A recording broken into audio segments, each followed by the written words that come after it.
It's a Friday. Thank you very much for making a date with us.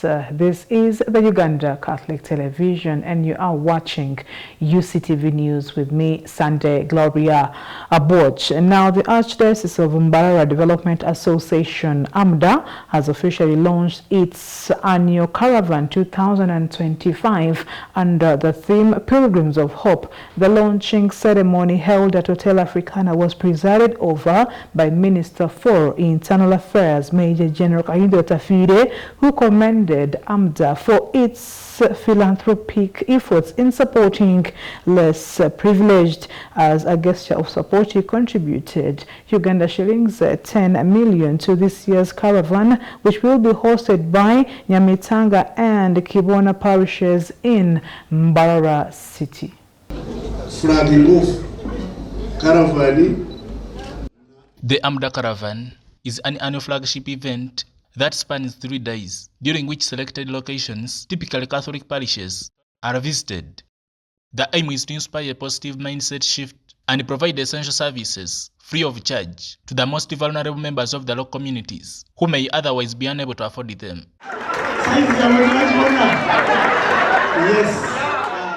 This year's caravan, jointly hosted by Nyamitanga and Chibona parishes in Mbarara City, has been preceded by a fundraising drive and the launch of the AMDA Run, aimed at raising over 500 million Uganda shillings to facilitate the entire exercise.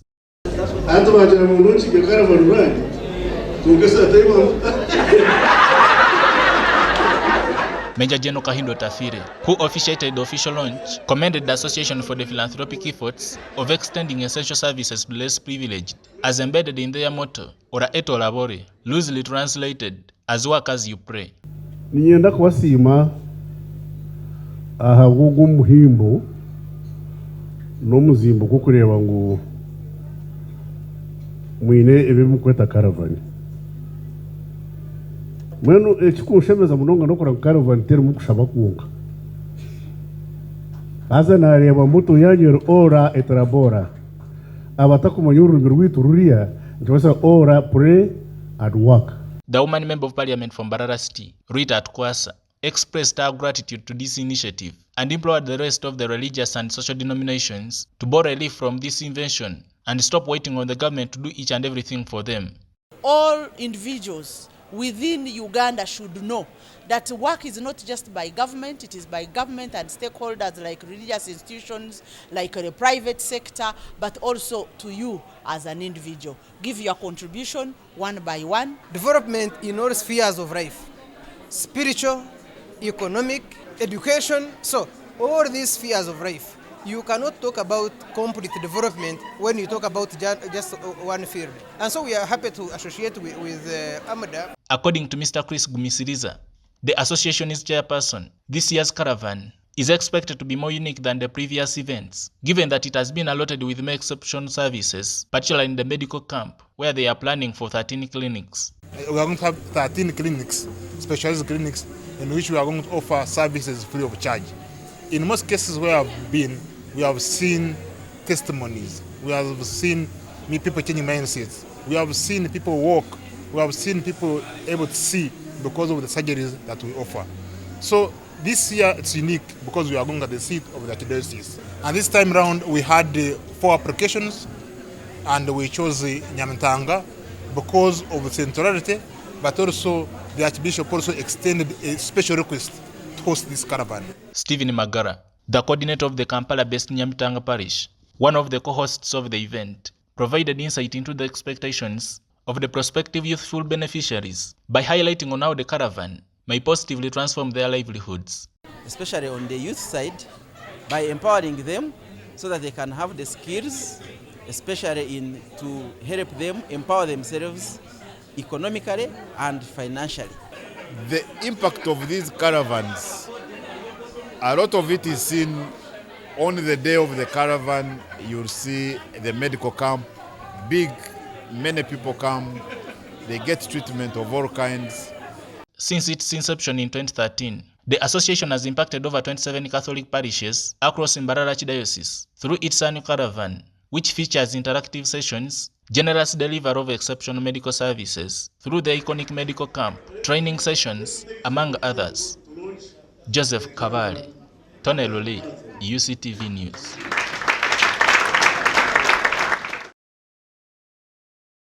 The government of Uganda has reaffirmed its commitment to compensating ex-combatants of the Uganda National Rescue Front who have not received payment since the 2002 peace agreement that led to the group's disarmament, dissolution and reintegration into civilian life. The State Minister for Defense and Veteran Affairs, Huda Oleru Abason, made this declaration while briefing the media on the revival of the annual Peace Day celebrations in Yumbe district, emphasizing the government's efforts to consolidate peace in the West Nile sub-region.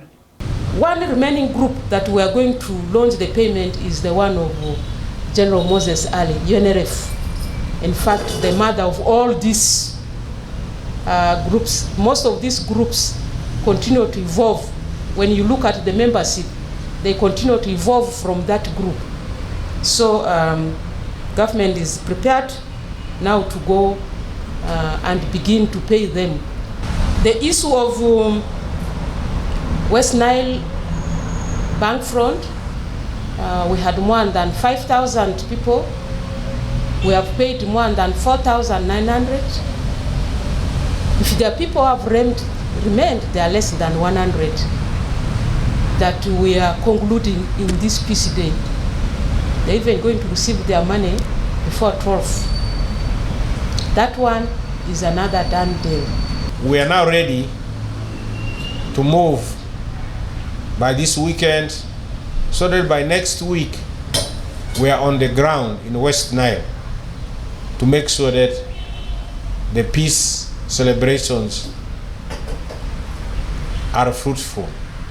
I now take this opportunity to call upon my fellow citizens, especially all the people of West Nile, to sustain, consolidate, and celebrate the peace asset since the signing of the peace agreement on the 24th December 2002, and to promote national harmony.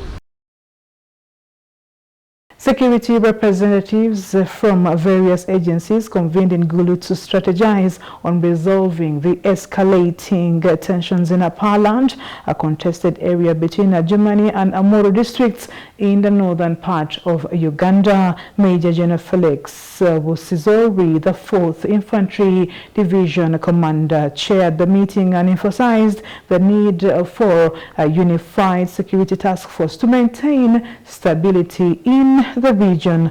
Officials reaffirmed their commitment to swiftly address the Apaland conflict and ensuring lasting peace.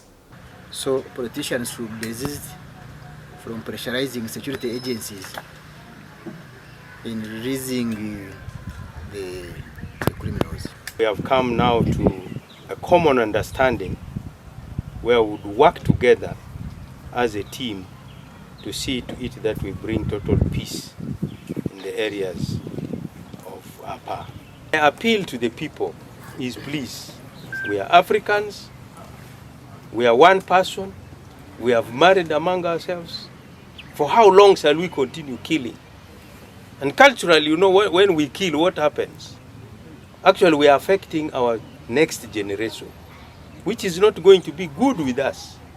When we continue with such kind of fights, what is going to come out in the next generation to come? Now the land, after the land is finished, what next? We have also realized that there are some brokers who are outside that particular area. They stay outside. Others are in Kampala, others in Gulu, others in Moyo, others in Arua. But they have serious deals because they have some people whom they use to sell land. To sell land. And some of them have even now reached to a point where they tell you, we have land here for hire. They take money. After taking money, when you come to look for your land, they kill you off. So that you miss what you going to courts and so on. So this is what is happening there. So I think it is important for us to really make to the people, there is no peaceful country like Uganda. That's why all other people are running for safety. Now if we begin ourselves, where next do you want to go? Senior Superintendent of Police, Samuel Asimwe. I am the Regional Police Commander for Asua West. Apa, by its geographical location, the problems of Opa, they crisscross Adjumani and Amuru districts. Some of the perpetrators of this violence come from Amuru, they go and cause havoc on the other side and come back to Amuru, and vice versa. So that's why we are having this interaction, and we are going to have a joint coordination and effort in ensuring that both the perpetrators, the actual perpetrators, and even facilitators, because there are also facilitators who are in the background, who don't show their faces, but they're the ones who are funding all this violence. And we are going to arrest whoever is involved in this conflict without fear or favor. And with the Rome Reports ends our news this Friday evening. We do appreciate you for watching the Uganda Catholic Television. I am Sunday Gloria Aboch.